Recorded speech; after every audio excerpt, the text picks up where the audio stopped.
ऋषिमुनियों की पावन धरती, देश धर्म का नाता है। कहते सारे लोग यही है, वो हमारी माता है।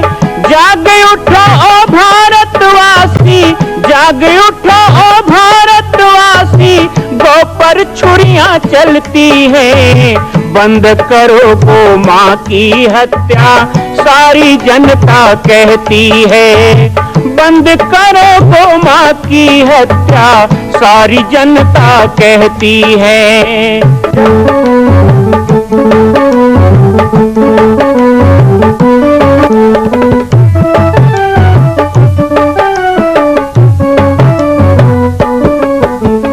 जगह जगह पर बूचड़ खाना, लाखों गौएं कटती हैं। किसे सुनाए व्यथा हमारी, नैना नीर बहाती है। रक्षा करना गौ माता की, रक्षा करना गौ माता की, गीता ज्ञान सिखाती है। बंद करो गौ माँ की हत्या, सारी जनता कहती है। बंद करो गौ माँ की हत्या, सारी जनता कहती है।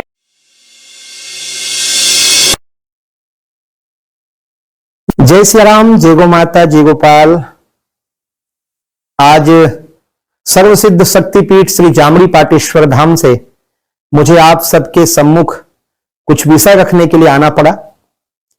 जैसा कि आप सभी जानते हैं कि पूरे विश्व में भगवान राम के लाखों मंदिर हैं, और छत्तीसगढ़ में जिसने जन्म लिया, ऐसी गौरवमयी छत्तीसगढ़ की बेटी माता कौशल्या का एक भी कोई विशाल मंदिर नहीं है। ये 15 वर्षों से श्री जामड़ी पाटेश्वर धाम, जिला बालोद, छत्तीसगढ़ में मां कौशल्या का मंदिर बन रहा है। 3 मंजिल का 108 फीट ऊंचा, 65 फीट चौड़ाई और 136 फीट लंबाई का यह मंदिर, जिसकी क्षमता लगभग 10,000 लोगों के बैठने की होगी। इस मंदिर के निर्माण को राजस्थान के ठोस पत्थरों से किया जा रहा है। इस निर्माण में कई बाधाएं आती हैं, निर्माण रुका हुआ है, लेकिन अब निर्माण को पूर्ण करने के लिए त्रिवर्षीय संकल्प महाअभियान की यह श्रृंखला चल पड़ी है। सैकड़ों लोग इसमें जुड़ रहे हैं। मैं एक बार आप सबसे भी निवेदन करूं, जिस तरह हमने अयोध्या में बनने वाले रामलला के मंदिर के लिए तन मन धन से साथ दिया, वैसे ही छत्तीसगढ़ में बनने वाले मां कौशल्या के पावन धाम के निर्माण में मुक्त हस्त से दान दें। 3 साल के लिए आप एक निश्चित राशि का संकल्प करके हमारे नीचे चल रहे मोबाइल नंबर पर व्हाट्सएप करें। आप 5100 3 वर्ष तक, 11,000 3 वर्ष तक, 21,000 3 वर्ष तक, क्षमता हो तो 1 लाख रुपए, 11 लाख रुपए, 5 लाख रुपए भी कर सकते हैं। याद रखिएगा, यह अवसर अब 2-3 वर्षों तक ही मिलेगा, क्योंकि आने वाले 2-3 वर्षों में इस मंदिर का निर्माण पूर्ण कर लिया जाएगा और शिखर चढ़ेगा। माता कौशल्या गोद में रामलला को लेकर बैठेंगी। मैं राम बालक दास महात्यागी पूरे प्रदेश और पूरे देशवासियों से निवेदन करूंगा कि मेरे इस छोटे से विनय और मेरे प्रयास को आप अपना साथ दें, सहयोग दें। जय श्री राम। आ रहा है कि जब बांग्लादेश में हिंदुओं के साथ अत्याचार हो सकता है, तो भारत में कल बंगाली कैसे सुरक्षित होगा? और यदि सुरक्षित होना है तो एक ही नारा देना होगा, और वो ये कि हिंदू हिंदू एक रहेंगे, भेदभाव को नहीं सहेंगे। आज कोई आदिवासी को कहा जाता है, चाहे सिहावा के जंगल हो, चाहे सालेवाड़ा की घाटियां हो, चाहे जसपुर की अरावली हो, चाहे बस्तर का सुदूर बिहार हो, मैं सभी जगह जाता हूं, कार्यक्रम लेता हूं, सभाएं लेता हूं, और स्वयं पाटेश्वर धाम जो सोशल मीडिया के माध्यम से आप देखते रहते हैं, वहां पर भी जो घटनाएं विगत 2-3 वर्षों में हुई है, ये कौन सा षड्यंत्र है? ये वही षड्यंत्र है कि हमारे भोले भाली आदिवासी भाई बहनों को बरगलाया जाता है कि तुम हिंदू नहीं हो, तुम आदिवासी हो, तुम वनवासी हो, तुम ये हो, हिंदू नहीं हो। मैं कहता हूं, यदि वो हिंदू नहीं है तो क्या मुसलमान उनको गले लगा देंगे? क्या उनको ईसाई अपने धर्म में शामिल कर लेगा? हाँ, वो तैयार खड़े हैं। वो तो लव जिहाद या धर्मांतरण का दरवाजा खोल के बैठे हैं। तो क्या हमारे अपने भाई बहनों को हिंदू नहीं होना है ऐसा कहकर के उसमें झोंकना अच्छा रहेगा? यदि नहीं तो हम सबको संकल्प लेना होगा कि हम तो अपने धर्म में पक्के रहेंगे, और एक एक हिंदू को घर वापस लाएगा और अपना सुदृढ़ समाज का निर्माण करेगा, हिंदुत्व की रक्षा करेगा। आज हमारे गांव में भी ऐसे दृश्य दिखाई देते हैं, कई बातें हम देखते हैं ना तो उस समय चिंता का विषय बन जाता है। तो करना क्या, 2-3 बातें हैं। एकत्रीकरण, जिस तरह कार्यक्रम के रूप में एकत्रीकरण है, ये प्रत्येक मंगलवार शनिवार को जो एकत्रीकरण का कार्यक्रम बनाया गया है कि सुंदरकांड और हनुमान चालीसा के नाम से हम अपने पास के मंदिरों में 5 लोग, 7 लोग, 20 लोग, 25 लोग इकट्ठे हों। महीने में एक दिन पूर्णिमा हो, प्रतिपदा हो, एकादशी हो, प्रदोष हो, कोई शिव मंदिर में, हनुमान मंदिर में जलाभिषेक करें, पूजन करें, हनुमान चालीसा करें, एक साथ पूजा करें, समाज एकत्रित हो। और जब भी इकट्ठे हो ना तो 5-10 मिनट का कोई सत्संग भी होना चाहिए, कोई चर्चा भी होनी चाहिए, गोष्ठी होना चाहिए, विचार चिंतन होना चाहिए। ऐसे कुछ ना कुछ प्रकल्प बनाने होंगे। और वैसे तो हमको बनाने की जरूरत ही नहीं है। हमारे यहाँ सावन में शिव पूजा के बहाने, भादों में गणेश जी के बहाने, कुआर में पितर आ जाते हैं, फिर नवरात्रि आ जाती है, कार्तिक में दिवाली मिलन होता है। हमारा तो हर महीना पर्व है, उत्सव है, परंपराएं हैं। हमारे पुरखों ने परंपरा बनाई है, हमारे पूर्वजों ने परंपरा बनाई है। यदि इन्हीं तीज त्योहारों को भी हमने अपने हिंदुत्व के लिए, राष्ट्र और धर्म की रक्षा के लिए उपयोग किया और गोष्ठी कार्यक्रम सभाओं के माध्यम से इस दिशा में काम किया, तो अलग से आयोजन करने की जरूरत नहीं होगी। हमारे हर महीने आयोजन होते रहेंगे और विचारों का आदान प्रदान होता रहेगा। तो सबसे बड़ी बात है कि हमको संगठित रह करके, एक होकर के प्रयास करना है। हमको जो बांटने का काम कर रहे हैं उन लोगों से हमको सतर्क भी रहना है। आज कितने बड़े दुख की बात है कि जब विदेशों में कोई घटना होती है तो यहाँ का मुसलमान इकट्ठा हो जाता है, जब बाहर कोई घटना होती है यहाँ का ईसाई इकट्ठा हो जाता है। लेकिन दुख की बात यह है कि हमारे गांव में ही कोई घटना हो जाए तो गांव के ही हिंदू इकट्ठा नहीं होते, हम आपस में बट जाते हैं। मैं तो ये वाला हूं, मैं तो वो वाला हूं, मैं तो ये वाला हूं। ये भ्रांति नहीं चलेगी। हम कौन है? सबसे पहले हमारा परिचय क्या है?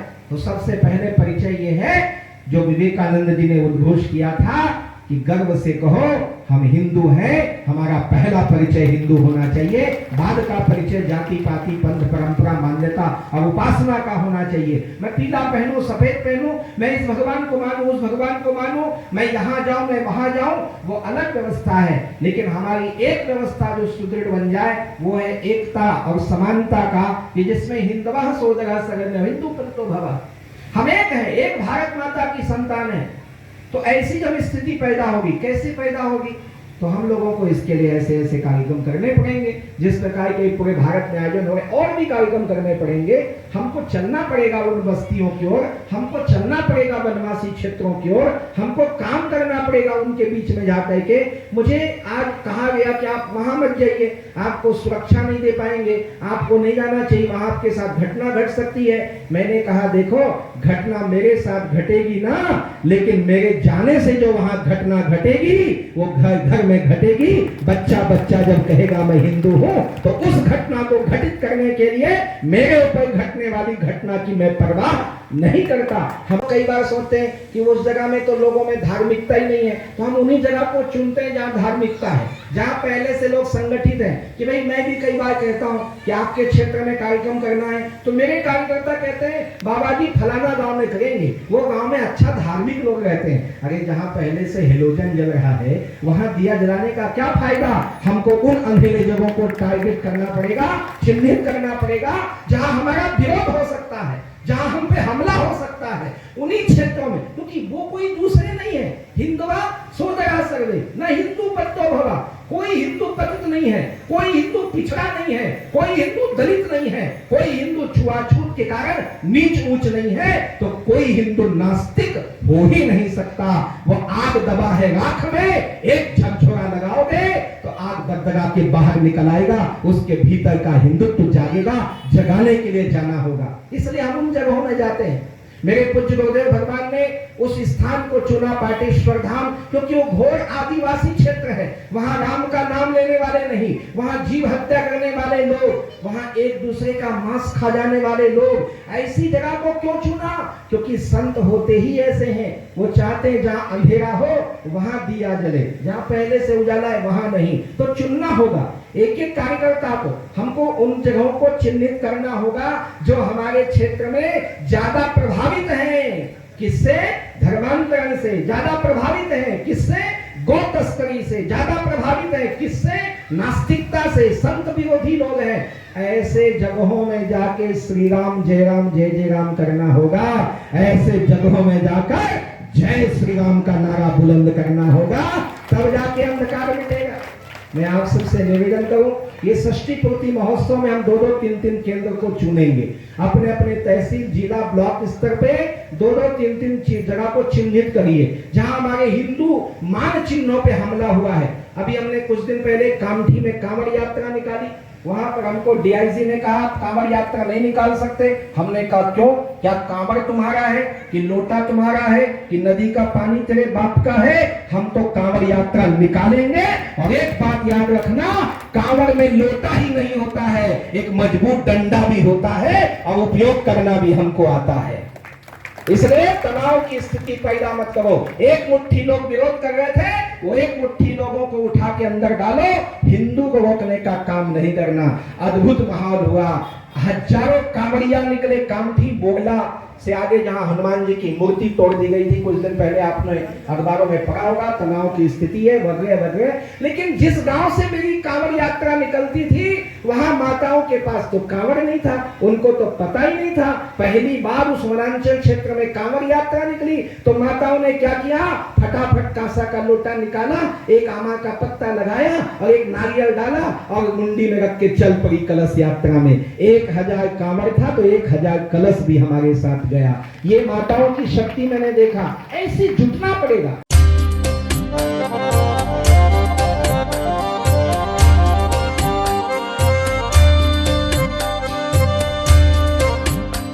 मां कौशल्या की पावन जन्मभूमि छत्तीसगढ़ प्रांत में बालोद जिला में स्थित है श्री सर्वसिद्ध शक्तिपीठ जामड़ी पाटेश्वर धाम। परम पूज्य सद्गुरुदेव राजयोगी बाबा जी की तपस्थली श्री पाटेश्वर धाम और विश्व के अद्वितीय मां कौशल्या जन्मभूमि मंदिर निर्माण का दर्शन करने और इसी प्रकार समसामयिक विषयों पर अपना ज्ञान वर्धन करने के लिए और 10,000 गायों के लिए बनने वाले श्री हनुमान नंदीशाला गो अभ्यारण्य का समाचार प्राप्त करने के लिए आप सभी देखते रहें YouTube चैनल पर राम बालक दास, और हमारे चैनल को आप सभी सब्सक्राइब करें, घंटी का बटन दबाएं ताकि आप सूचनाओं से जुड़े रह सकें। जय श्री राम, जय गौ माता, जय गोपाल।